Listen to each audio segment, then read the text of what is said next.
Hello, BookTube. I've got another brief MegaStuff video for you here on Saturday. A video where I pull together a small amount of miscellaneous stuff and just chat about them and natter and visit with you.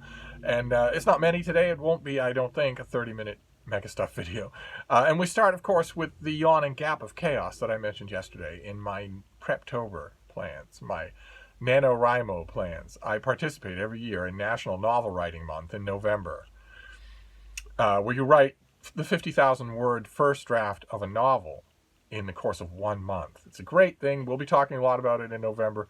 And I take full advantage of what NaNoWriMo people refer to as Preptober. The month of October is when you can plan and outline and prep for NaNoWriMo. You can do everything in October except write.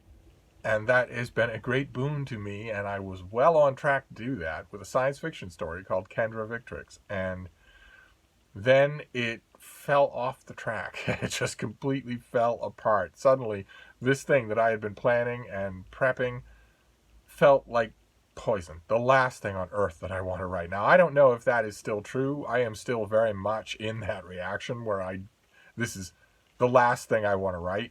And the very exaggerated nature of that makes me think that it's not reliable and that maybe I ought to push ahead with this story even though I'm feeling these jitters, if that's all they are. I don't know one way or another. It was partially sparked by a Zoom chat that I had with other members of the OGBG. And like a glutton for punishment, I went back for more. I had another Zoom chat with them about these very doubts, hoping that they might give me some encouragement. Such was not to be. Mark Richardson said, "Oh, NaNoWriMo, it's a tradition, going back 270 years. And Jason Harrigan at Byways in Brooklyn said, "It sounds almost like you're laboring under some sort of Aleister Crowley-esque curse. Not that I know anything about that." And Sean Stanfast said, "If you make the rest of us look bad, we'll crush you." And then he did a Sean Stanfast beard stroke and leaned towards the camera and said, "Like a bug." So that didn't help any. And that I have no progress to report on the Preptober front. I don't want to write Kendra Victrix anymore. It's a simple way to put it. It's painful to put it that way, but nevertheless, I don't want to write it anymore. I don't have anything else to write. At the Elliott Annex, the other candidate seems almost tainted by the same jitters that are affecting Kendra Victrix and that are making more and more of my writing brain start to think I should just invent something from whole cloth in the week that we have left. So I don't have any progress to report on that front. None whatsoever. But I do have mail. I have mail that I can show you. Starting with a barrage of periodicals. I got a barrage of periodicals. I didn't know there were this many that I still subscribe to. I've been letting my subscriptions to periodicals slowly wither on the vine and die. Because I no longer have the retreat that I once did for ever and ever, for 50 years. I went to a little hole-in-the-wall Chinese food restaurant in Boston with my periodicals. I would stuff my bag with periodicals and a pen, and I would go there, and I ordered the same thing every single time, so I never even needed to speak to the people there. I knew the family. I'd got to know them well over time, helped them with all sorts of government documents, helped get the owner of the restaurant through college. I promised the owner and his mother that I would help get their son and her grandson through college. And that is how I kept my periodicals from piling up, is that I would go there to a place that doesn't even have a sign, where no one knew where I was. It was such a wonderful reset button to know that no English was spoken there, and no one knew where I was when I was there. It was wonderful, just wonderful. I made a point in later years of doing that not to bring a cell phone along, and then I started to bring a cell phone along, but I managed to control it so that it didn't interfere with the events at all. But that no longer exists. I don't trust even that family that I know so well. I don't. There are variables that you can't control in the age of COVID. I don't trust restaurant experiences. I think I would be so nerve-wracked the whole time that I wouldn't enjoy it. So I've stopped doing that. And once I stopped doing that, I realized that magazines were flying here like the snows of yesteryear, and that was excessive. So I've just let my subscriptions run out on a lot of them. I got a bunch today. that I can show you. First, starting with this cover story was absolutely inevitable. This is GQ, Gentleman's Quarterly. This is Timothy Chalamet. This is an interview with Timothy Chalamet, the star of the upcoming Dune adaptation. It's a long GQ-esque profile of him done by a writer in a cabin that he's renting in Woodstock, New York. And when I saw the cover, I saw him brooding on the cover. Of course, you're not happy that you're the most famous actor in the world. You're not happy that because of your cheekbones and your pout, you have all the luck in the world pouring to your door. You're not happy about anything like that. You're brooding. You're broody about all of that. But before I even turned to the profile, I knew one thing. This is the outdoors. This is the out of doors. And there's only one reason, one and only one reason why a creature like Timothy Chalamet would ever go out of doors. And I knew before I even looked at the article that the little rented cabin in Woodstock would have lots and lots of outdoor mentions. I knew before I even looked at the article that it would be the first thing that is mentioned in the article, because as I've written many, many times, I have a long history with this particular obsession. That is code in glossy magazine Hollywood interviews with young male stars. The code for my interview subject smoked nonstop in the whole course of the 3 days that we were together. He never stopped smoking. The code for that, since the star's manager won't want you to hit that usually, is to mention outdoors. So you're in the middle of winter, in a gross, grubby, vicious winter in New York City, and yet you are going to a restaurant's outdoor porch, to their outdoor patio. You even make a mention of the fact that all the tables are chained together and there's a tarp out because nobody goes outside of restaurants in midwinter in New York. And the only thing you don't mention in this code is why. Why are you out there? Or you mention that you're interviewing Zac Efron and he has a hotel suite and there's a ballroom and there's a function room and there are all sorts of places in this hotel where you could meet and talk with him. But you make sure to mention that eventually, sooner rather than later, your interview ended up on the roof. Again, in inclemently cold weather. Why? You don't ever mention why. The why is assumed.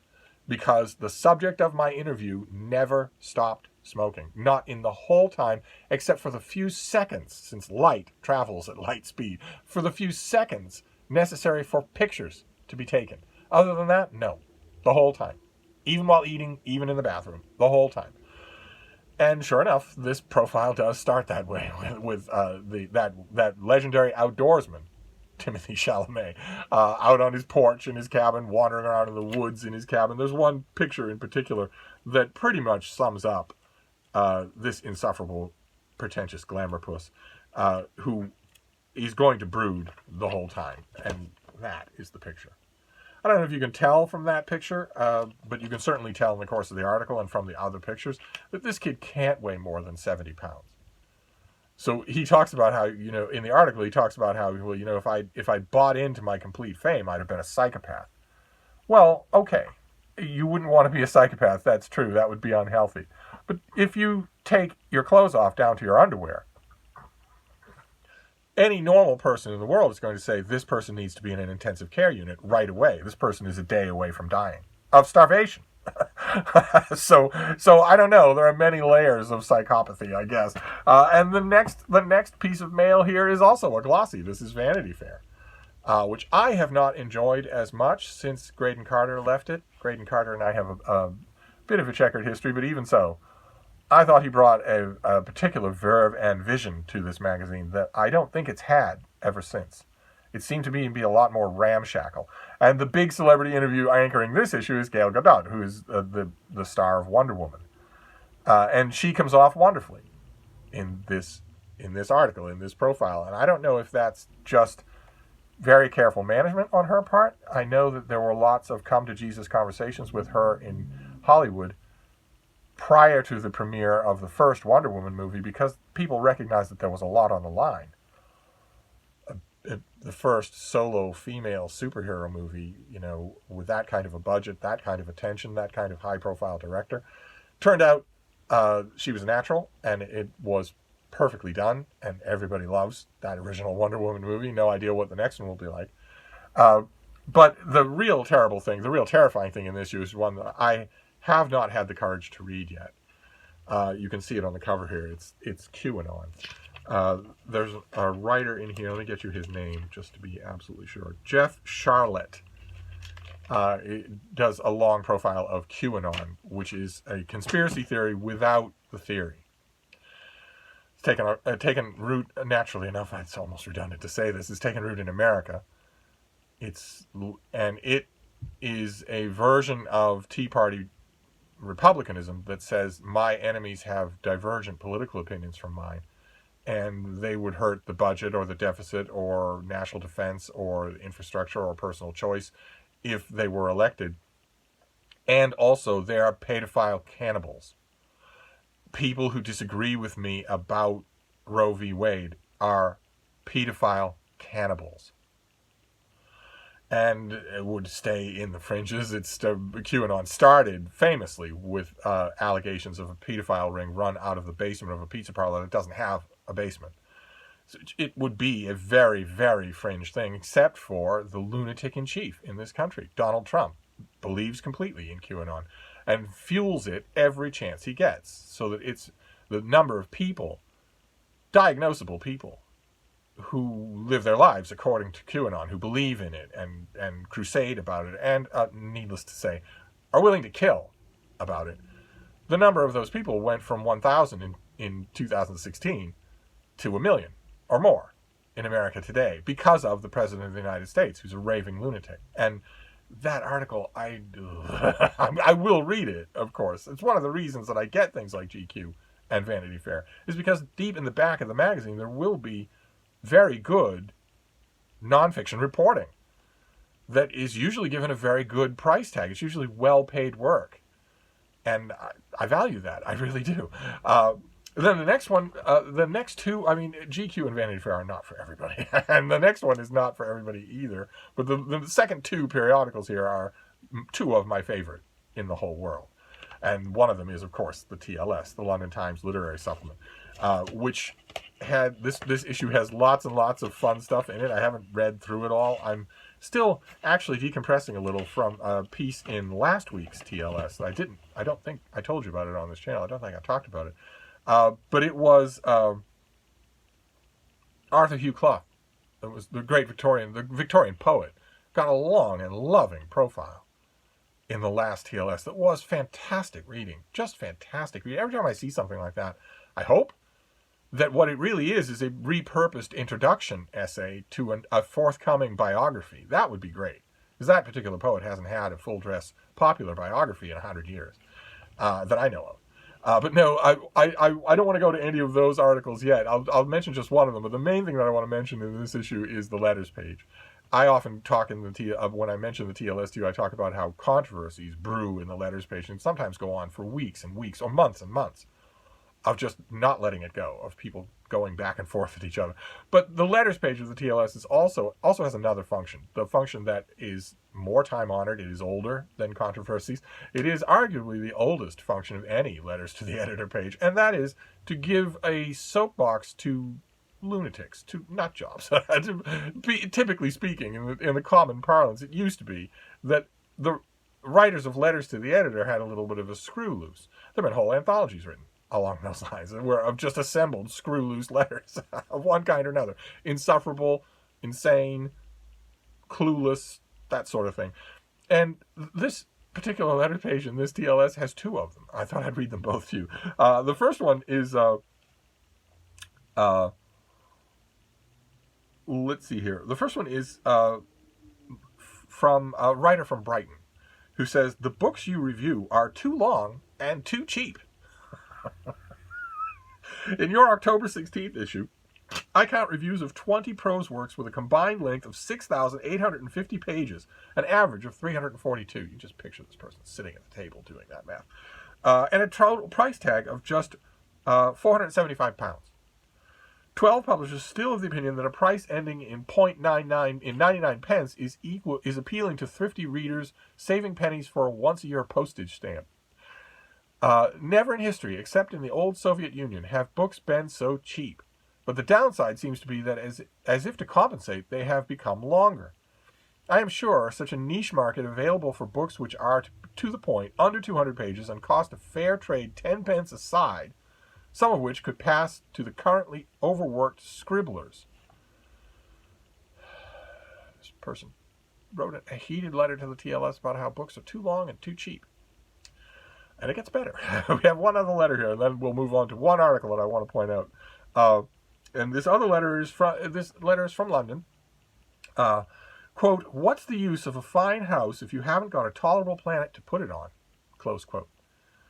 Thus the inscription on the wrapper which accompanied my latest copy of the TLS. A reflection on which to ponder, admittedly, but one might equally well wonder what is the use of a question mark if it is not to serve as the termination of such a sentence. Or did its original author, Henry David Thoreau, simply forget to supply one? I think we should be told. This is a grammatical scold. Another mainstay of letters to the editor is, if you're going to put that sentence on the wrapper of my TLS, and it's clearly an interrogatory, why don't you end it with a question mark? And I might point out here, no, if it's intentional or not, but the line in this letter, but one might equally well wonder what is the use of a question mark if it is not served as the termination of such a sentence. Does not end in a question mark. Maybe because the author considers, if you're wondering that, it's a statement. Either way, you have been dragged down into that author's rabbit hole. I have myself had many letters printed in the TLS. I flatter myself that they were always funny. They might have been crackpot, but they were always funny. But the other article that I want to point out here is by DJ Taylor. And it's the only one that I read ahead of time. And it's made up stories. That's the name of the thing, is made up stories. Those of you who have been with this channel for a long time will know that that is my somewhat caustic term for fiction, just in general, which always strikes me as just a little bit on the ridiculous side. I mean, some of it is moving, some of it can be well done. But compared with nonfiction, there really isn't a comparison between a scholar who's willing to travel to Berber archives in Algeria versus an author who doesn't get out of his pajamas and who's on his couch and who's on his third bowl of pot and who thinks, I think I'm going to have this character move from this city to that city. And then once he's in that city, maybe I'll have it rain a lot.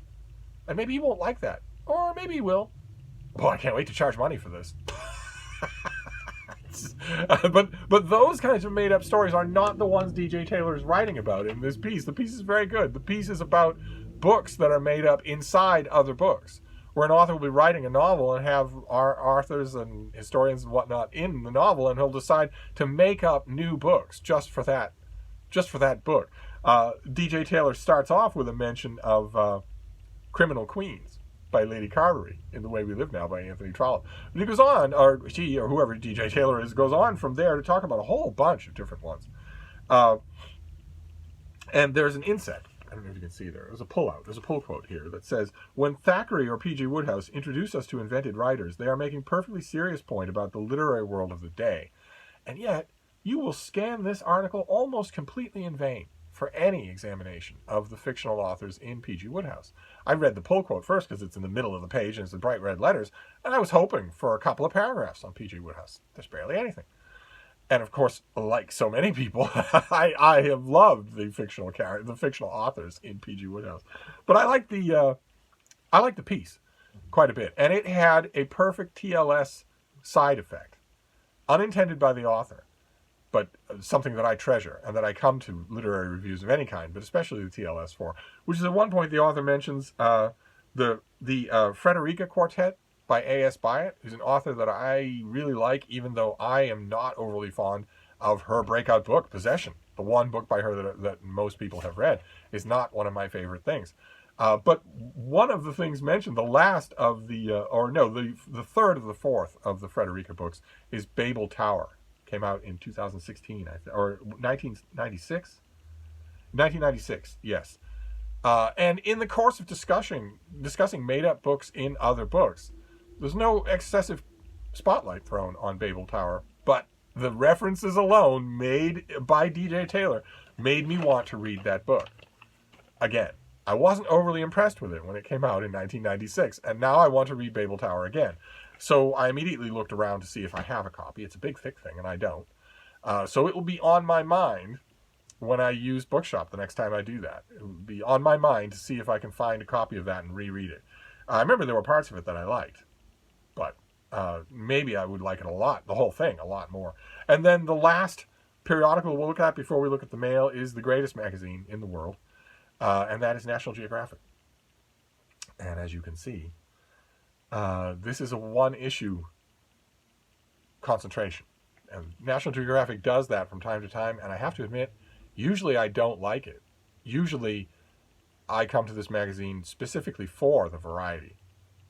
So when they devote a whole issue to gender or a whole issue to plastic, usually I get a few pages. Those are typically the only issues in National Geographic that I don't finish. Ordinarily, I read this lovingly from front to back. But in this case, no. In this case, I will read this from front to back with studious attention. Because, as the author Fareed Zakaria points out, this is the biggest event of any of our lives. This has affected literally every single person on Earth and continues to, and in very personal ways. Fareed Zakaria points out that the 2008 market crash did not do that. The 9/11 attacks did not do that. The world wars did not do that. Vietnam did not do that. And he's right. I balked a little when I first heard him say that, but he's right. This is an enormous event, and stands here poised on the edge of winter in the Northern Hemisphere, stands to get astronomically worse. Not only in America. Of course, America leads the way in stupid responses to this virus, but elsewhere in the world as well. And the idea that National Geographic would devote a whole issue to this is perfect for me. It'll be grim reading, but this is one sole focus issue that I will just devour. And then we've got mail. I haven't done mail in quite some time. I have had some packages. I just open them and then think, oh no, my Donoghue-gonauts. But I've got 3 packages here. They're all cardboard, and 2 of them are boxes. So we maybe have some finished copies here. We'll see. Okay, all right. Well, the first one is a finished copy. It's a finished copy I have been waiting for, atavistically waiting for, irrationally waiting for, because I've already read it twice. But something about the book, about having the book in your hand, the printed book, I guess is one of the ways that I betray my 28 years, is that something makes a difference, especially when it's a book that you can't get out of your mind, and I cannot get this book out of my mind. This is Inside Story by Martin Amis. It says, in big, broad letters at the bottom there, a novel. There is almost no way in which this is a novel. Almost no quantifiable way in which this is a novel. What this is, on one level, on a meta level, is Martin Amis doing autofiction. The utterly noxious fad of 21st century fiction in which the author simply takes their undigested autobiography and calls it fiction. But they haven't changed anything. Martin Amis changes a couple of names in the course of this book. And they're transparently changed. The quotes are still the same, as are given by those people in interviews. So there's no guesswork involved. The more you're willing to research this book, the more you realize how little fiction is in here. And yet, and I've never liked this author. On top of that, I've never liked this author. He's been a phenom for 40 years. And the whole time I've been saying the emperor's wearing no clothes and chain smoking. And all of the mannerisms that made me not like him are in this book. They glow all over this book, and yet I don't know what it is. Something about this book works on me in a way that nothing else this author has ever done. I can't get it out of my mind. I think its actual U.S. publication date is at the end of October. It might be next Tuesday. I'm not 100% sure. It might be out already. I feel like I'm going to have to write about it. Of course, it's not only literary fiction, but it's one of the biggest names in modern living literary fiction. So no editor, I never even bothered to ask if you want to write about the latest book on the assassination of Franz Ferdinand. I'm your man. You want somebody to write about the new Martin Amis. You're not even going to think about me, and as well you shouldn't. I'm not belly aching. So it's another one of those examples where having your own home venue, Open Letters Review, is an online literary journal. It's small, but it's well regarded. generates its fair share of book blurbs, that sort of thing, and also has on its masthead. This is not meant to be an encouragement for you to get in touch with me to write for Open Letters Review, although if you want to try your hand at book reviewing, feel free to do that. But on its masthead, we have plenty of heavyweight names, plenty of heavyweight thinkers and intellectuals, including, not to list myself among thinkers or intellectuals, since I am most certainly not either one of those things. But on the masthead, we have Britta Bowler, who's published fiction and nonfiction in many languages in many countries, and Sam Sachs and me, who are both professional book reviewers in America. And Sam and I don't do anything else. We don't have teaching gigs. We don't have authorship deals. We don't have anything like that. All we do is review books. He does the fiction side of the street, and I tend to do the nonfiction side of the street. And the nice part about having a venue like that is that I have a place to review this. That isn't just a blog. Not that I'm throwing shade on bloggers, but it's something different when you have a masthead and you have other people involved and other people accountable. One way or another, I don't think I'm going to be able to let this go without writing about it in 2020. So very nice to have a finished copy. Okay, so this has deckled edges and the footnotes and everything. All right, well, I'll just give in. I'm just gonna have to read this a third time. That's all. So that is our first book, The New Martin Amis. Good Lord. Then we have these two boxes, and then we'll be done with a MegaStuff video that I confidently proclaimed would not be 30 minutes. Don't know when I'm going to learn. I really don't. Okay. What have we got here? Oh my. Okay. This is Mythologies Without End. The U.S., Israel, and Arab-Israeli Conflict, 1917 to 2020, by Jerome Slater. Mythologies Without End. Jerome Slater is a retired political science professor who taught at Ohio State University, the State University of New York at Buffalo, and was a Fulbright lecturer in political science at Haifa University in 1989. He's the author of 3 books and over 50 articles in professional journals, national magazines, and newspapers, including the Christian Science Monitor. Okay, and what have we got here? I mean, you know already what you have just from the title. I have read so many books on this subject, written quite a bit on this subject, more than you might think. One old friend of mine pointed out to me years ago that I've written more on the Arab-Israeli conflict than I have on the troubles in Northern Ireland. And you wouldn't think that would be true. Nevertheless, it's true. The history of modern Israel is a fiercely contested subject. From the Balfour Declaration to the Six-Day War to the recent assault on Gaza, ideologically charged narratives and counter-narratives battle for dominance not just in Israel itself, but throughout the world. In the United States and Israel, the Israeli cause is treated as a much more righteous one, albeit with important qualifiers and caveats. In this book, the author takes stock of the conflict from its origin to the present day and argues that U.S. policies in the region are largely the product of mythologies that are often flatly wrong. For example, the Israelis' treatment of Palestinians after 1948 undermined its claim that it was a true democracy, and the argument that Arab states refused to negotiate with Israel for decades is simply untrue. Because of widespread acceptance of these myths in both the U.S. and Israel, the consequences have been devastating to all involved. In fact, the actual history is very nearly the converse of the mythology. It is Israel and the U.S. that have repeatedly lost, discarded, or even deliberately sabotaged many opportunities to reach fair, compromise settlements of the Arab-Israeli and Israeli-Palestinian conflicts.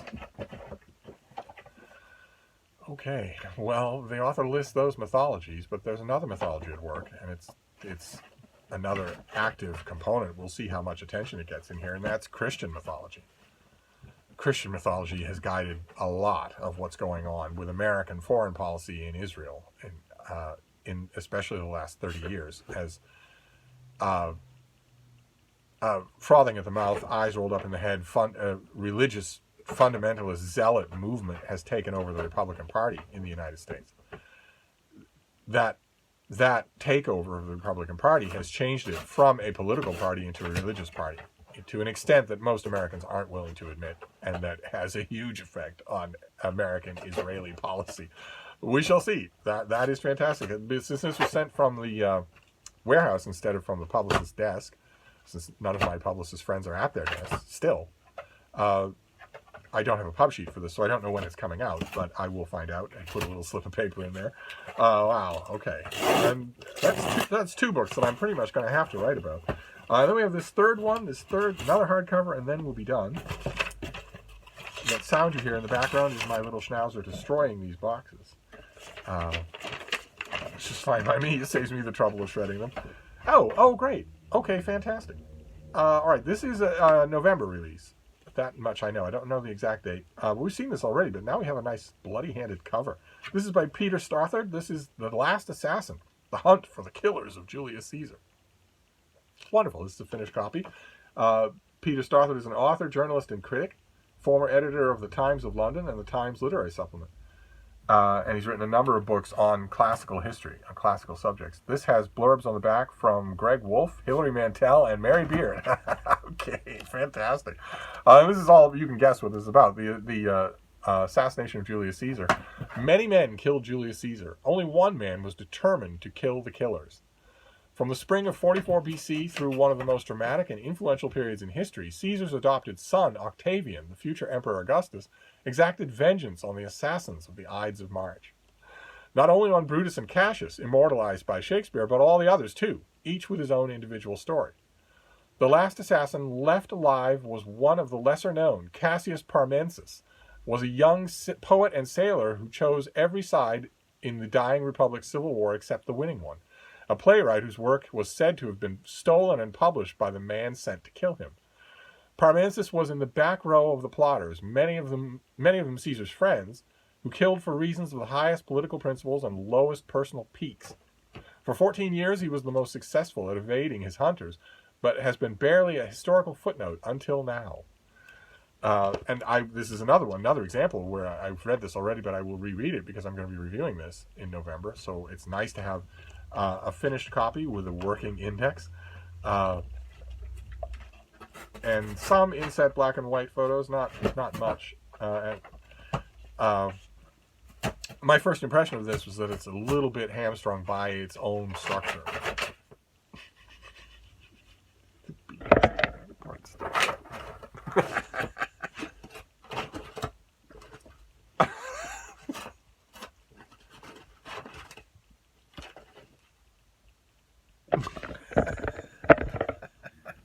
Very fond of this little dog. But we shall see. I will reread it. I always conscientiously reread a book, especially if I'm commissioned to review it. So that's great. 3 hardcovers, all nonfiction. All nonfiction, not 2 and 1 novel. So we have The Last Assassin, The Hunt for All of the Killers of Julius Caesar. We have Mythologies Without End, the latest big book by an expert on the Arab-Israeli conflict. And Inside Story, a novel in heavy scare quotes by Martin Amis, which is entirely autobiographical and entirely provably so, documentably so. But it largely deals with his relationships with 3 other writers, and I will be reading all 3 of these books this weekend. I think that's true. This weekend or early next week. They're all 3 of them are fast tracks for one reason or another. Maybe not The Last Assassin. I might not reread that right away, but I have a feeling that Mythology Without End probably has an October date to it. If not, if it's a November release, then I'll save those 2. But the Martin Amis is on the dock for tonight, even though I've read it before. So there you go. There's your nice short MegaStuff video for this Saturday. I'll wrap this up for now, and I'll be back. Thank you, BookTube.